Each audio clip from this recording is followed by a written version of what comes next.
Washington, AP. In a feat of determination, New Jersey Democratic Senator Cory Booker held the Senate floor with a marathon speech that lasted all night and into Tuesday night, setting a historic mark to show Democrats' resistance to President Donald Trump's sweeping actions. Booker took to the Senate floor on Monday evening, saying he would remain there as long as he was physically able. It wasn't until 25 hours and 5 minutes later that the 55-year-old senator, a former football tight end, finished speaking and limped off the floor. It set the record for the longest continuous Senate floor speech in the chamber's history. Booker was assisted by fellow Democrats who gave him a break from speaking by asking him questions on the Senate floor. It was a remarkable show of stamina as Democrats try to show their frustrated supporters that they are doing everything possible to contest Trump's agenda.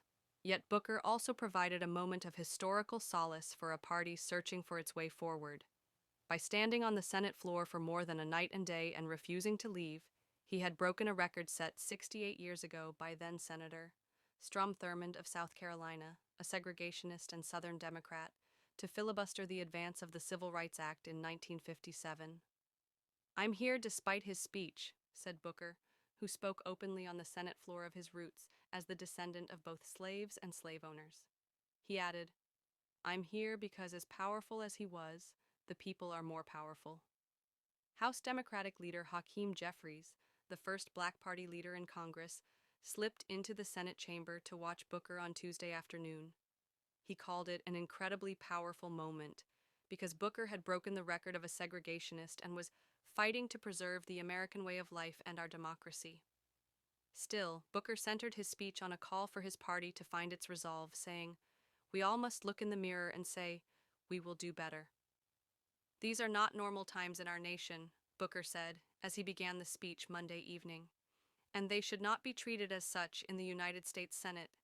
The threats to the American people and American democracy are grave and urgent, and we all must do more to stand against them." Booker warns of a looming constitutional crisis. Shifting his feet, then leaning on his podium, Booker railed for hours against cuts to Social Security offices, led by Trump advisor Elon Musk's Department of Government Efficiency. He listed the impacts of Trump's early orders and spoke to concerns that broader cuts to the social safety net could be coming, though Republican lawmakers say the program won't be touched. Booker also read what he said were letters from constituents. One writer was alarmed by the Republican president's talk of annexing Greenland and Canada and a looming constitutional crisis. Throughout the day Tuesday, Booker got help from Democratic colleagues who gave him a break from speaking to ask him questions.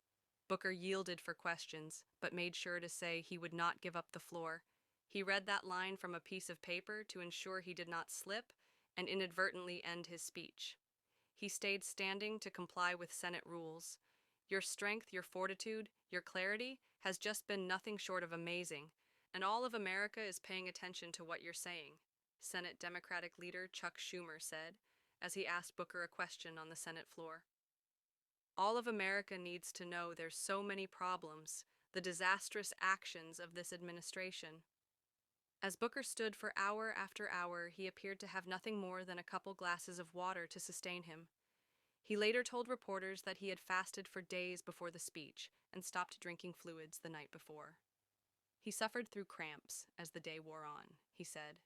Yet his voice grew strong with emotion as his speech stretched into the evening, and House members from the Congressional Black Caucus stood on the edge of the Senate floor in support.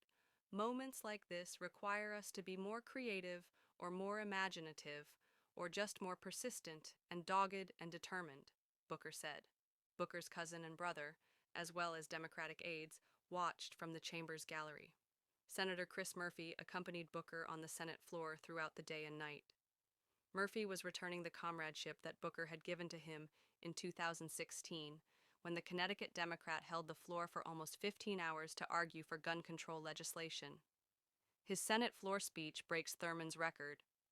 Still hours away from breaking Thurmond's record, Booker remarked Tuesday afternoon, "I don't have that much gas in the tank." Yet, as anticipation in the Capitol grew that he would supplant Thurmond, who died in 2003, as the record holder for the longest Senate floor speech, Democratic senators filled the chamber to listen and the Senate gallery filled with onlookers. The